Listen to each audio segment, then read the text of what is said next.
미국 올랜도에 위치한 자이로드롭과 유사한 놀이기구에서 14세 소년이 추락해 사망하는 충격적인 사고가 발생했습니다.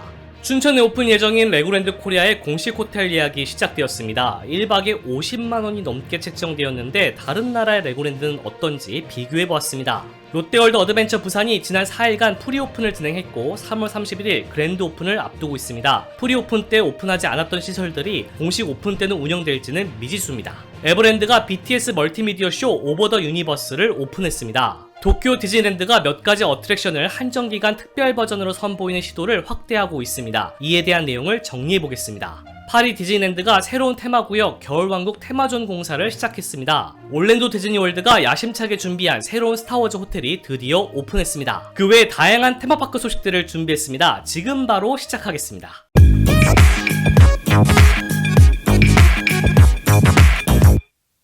롯데월드 어드벤처 부산이 지난 3월 17일부터 20일까지 4일간 프리오픈을 진행했습니다. 그리고 3월 31일 그랜드 오픈을 앞두고 있는데요. 프리오픈 기간 동안 날씨가 좋진 않았지만 많은 사람들이 방문한 것으로 보입니다. 프리오픈 기간 동안 일부 어트랙션 및 공연 그리고 레스토랑은 운영되지 않았는데 3월 31일 그랜드 오픈 이후에는 운영이 될 수 있을지 그건 아직 알 수 없습니다. 그랜드 오픈이면 당연히 모든 시설이 오픈해야 맞지만 일부 시설은 시설을 보완하고 보강하고 있다는 소식이 있어서 공식 오픈과 동시에 운영될 수 있을지는 불투명합니다. 테마파크 버프는 왜 프리오픈 기간 동안 부산 롯데월드를 방문하지 않았는지 궁금해하시면서 많은 DM과 메일을 주신 분들이 계시는데요. 저는 공식 오픈 이후에 방문하는 것으로 계획을 잡고 있고 프리오픈 기간 동안 방문하지 못했던 이유에 대해서는 추후에 별도 영상으로 설명을 드리거나 아니면 공식 오픈 이후에 방문한 모습으로 대체를 할까 합니다. 어쨌든 국내에서 보기 드문 테마파크 채널인데 늦었잖아요. 늦은 만큼 알찬 영상을 준비해 볼 수 있도록 노력하도록 하겠습니다. 에버랜드는 새로운 야간 공연 BTS 멀티미디어 쇼 오버 더 유니버스를 오픈했습니다. 지난 4개월간 준비했다고 하는데요. BTS 멀티미디어 쇼 오버 더 유니버스는 8월 28일까지 매일 밤 15분간 진행되며 BTS 히트곡 다이너마이트, 버터 등 7곡을 새롭게 편집하여 구성했습니다. 뮤직비디오와 함께 불꽃놀이, 조명, 레이저 등 특수효과가 어우러지며 화려함을 더한다고 하네요. 에버랜드가 준비한 새로운 BTS 멀티미디어 쇼와 관련해서 몇몇 베프분들은 메일과 DM을 통해서 부정적인 의견을 저에게 전달해 주시기도 했는데요. 아마 테마파크를 좋아하는 입장에서 그리고 테마파크적인 관점에서 봤을 때 부적절한 공연이 아니냐 이렇게 의견을 주신 것 같습니다. 저도 이 내용을 별도 영상으로 한번 만들어 볼 생각이 있는데 우선은 제 생각을 전달하는 것보다 우리 베프분들은 어떻게 생각하는지가 좀 궁금해지기도 했거든요. 그래서 조만간 설문조사를 진행할까 합니다. 그 설문조사가 언제 시작될지는 잘 모르겠지만 커뮤니티를 잘 주시해 주시고 많은 참여를 부탁드리겠습니다. 여러분의 의견을 주시면 주실수록 더 좋은 영상이 나오니까요. 도쿄 디즈니랜드가 한정기간 특별 버전 어트랙션을 운영할 예정입니다. 전세계 몇몇 테마파크들은 비수기 때 기존에 있었던 어트랙션을 특별 버전으로 운영해서 사람들을 끌어모으려고 하는 전략을 쓰기도 하는데요. 올해만큼은 도쿄 디즈니랜드가 좀 더 적극적으로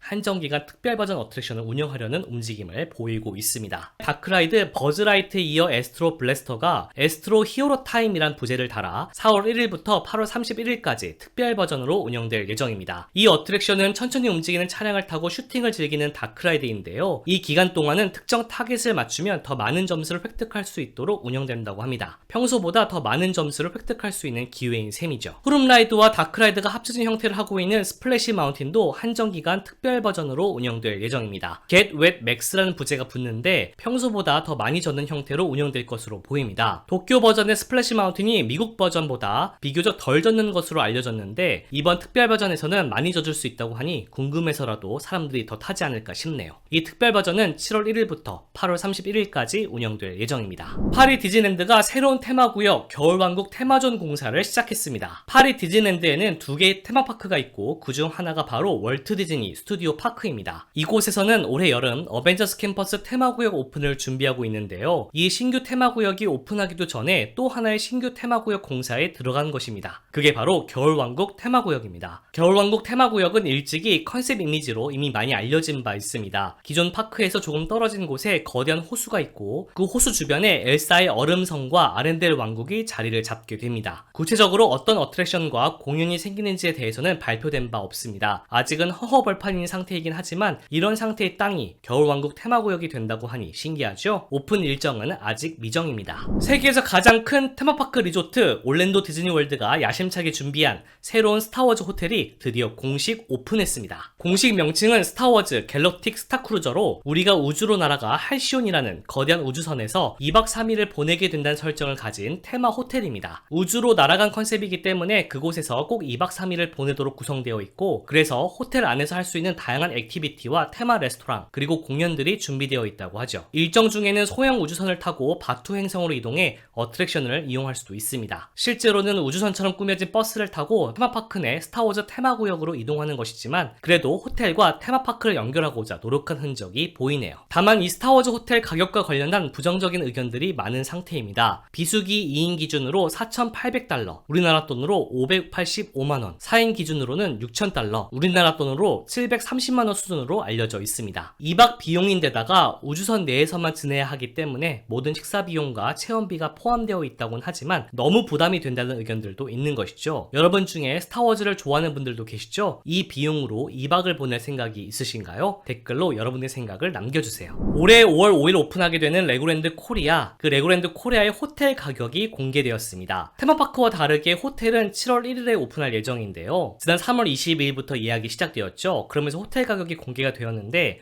오픈 당일 가격을 기준으로 보게 되면 1박에 49만원인 것을 알 수 있습니다. 여기에 텍스까지 붙게 되면 약 54만원이 되는데요. 이 가격이 너무 부담이 된다는 의견도 있는 것 같습니다. 레고랜드 코리아의 공식 호텔은 4가지 테마룸이 있습니다. 왕자님, 공주님이 된 듯한 느낌의 킹덤 테마, 아기자기한 느낌의 프렌즈 테마, 해적을 테마로 하는 파이러츠 테마, 그리고 닌자고 테마가 있죠. 그러면 유독 우리나라 레고랜드 호텔만 비싼 것일까? 같은 기준, 같은 기간으로 다른 나라의 레고랜드는 어떤지 한번 조회를 해봤습니다. 세계 최초의 레고랜드인 덴마크의 레고랜드 빌루는 1박에 2,816크론에 우리나라 돈으로 50만원이며 가장 최근에 오픈한 미국의 레고랜드 뉴욕은 1박에 599달러, 우리나라 돈으로 73만원입니다. 레고랜드 재팬은 1박에 31,000엔, 우리나라 돈으로 31만원, 레고랜드 말레이시아가 1박에 1,020링깃, 우리나라 돈으로 30만원이 되죠. 레고랜드 코리아의 호텔 가격은 유럽이나 미국과 같은 수준이고 아시아의 레고랜드들과 비교하면 조금 비싸게 책정되었다는 것을 알 수 있습니다. 레고랜드의 호텔은 아이가 있는 가족을 주로 대상으로 하다가 보니 테마가 있도록 꾸며진 것도 있지만 주로 방이 2개로 구분되어 있어 일반 호텔 객실과는 차이가 좀 있습니다. 솔직히 디즈니나 유니버셜 스튜디오 쪽 공식 호텔들 중에는 이보다 싼 객실도 있어서 레고랜드 호텔이 유독 좀 비싼 감이 없지 않아 있습니다. 연간 회원이라면 10% 할인이 되긴 하지만 그럼에도 불구하고 비싼 감이 없지 않아 있거든요. 일반 호텔 객실 수준의 금액을 생각하셨던 분들이라면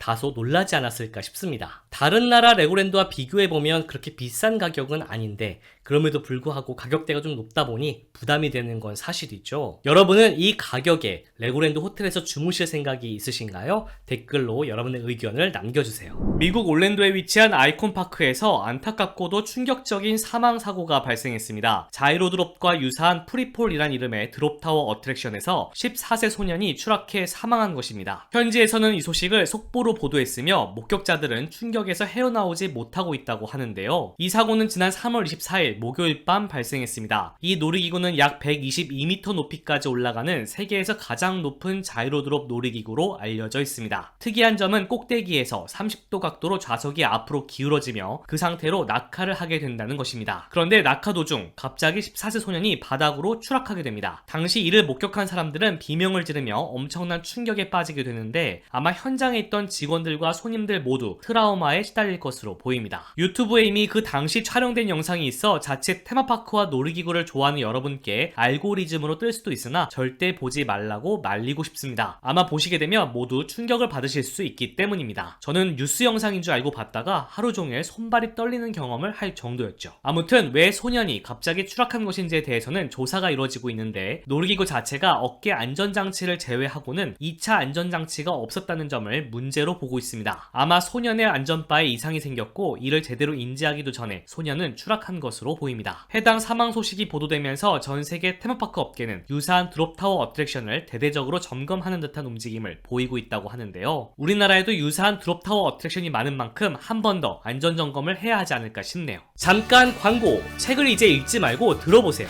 오디오북 윌라를 한 달간 무료로 이용하고 3개월간 50% 할인된 금액으로 체험해볼 수 있는 테마파크 버프 구독자 전용 쿠폰이 나왔습니다. 지금 바로 고정 댓글 내용을 통해 자세한 내용을 알아보세요. 이어서 짧게 보는 테마파크 뉴스입니다. 전 세계의 디즈니랜드들이 코로나로 인해 예전처럼 캐릭터들을 안거나 만질 수 없도록 운영하고 있는데, 파리 디즈니랜드는 최근 이를 다시 허용하는 쪽으로 운영을 시작했습니다. 코로나 전처럼 캐릭터를 안거나 함께 사진을 찍을 수 있습니다. 도쿄 디즈니랜드의 입장객이 8억 명을 돌파했습니다. 도쿄 디즈니랜드가 처음 오픈한 것은 1983년으로 38년 만에 8억 명을 돌파한 것입니다. 상하이 디즈니랜드가 무기한 휴장에 들어갔습니다. 최근 중국 내 코로나 확진자가 많아지면서 상하이 디즈니랜드는 최근 입장객 수를 줄이고 공연을 축소하기도 했는데 결국 파크 자체를 닫게 되었습니다. 재오픈 날짜는 미정입니다. 미국의 유니버셜 스튜디오 할리우드가 준비 중인 신규 테마구역 슈퍼 닌텐도 월드 오픈이 2023년으로 공식 발표되었습니다. 올해 오픈할 것이라는 예측이 많았는데 좀 더 지연된 것으로 보입니다. 롯데월드가 4월 1일부터 티켓 및 연간 이용권 금액을 인상하기로 결정하였습니다. 티켓은 최대 3,000원, 연간 이용권은 최대 3만원 인상됩니다. 오늘 소식은 여기까지입니다. 오늘 언급한 소식들 중에서 좀 더 자세하게 알고 싶거나 다른 소식들이 궁금하다면 테마파크 버프 웹진을 방문해 보시기 바랍니다. 웹진 링크는 제가 고정 댓글에 남겨놓도록 할게요. 그럼 오늘은 여기까지.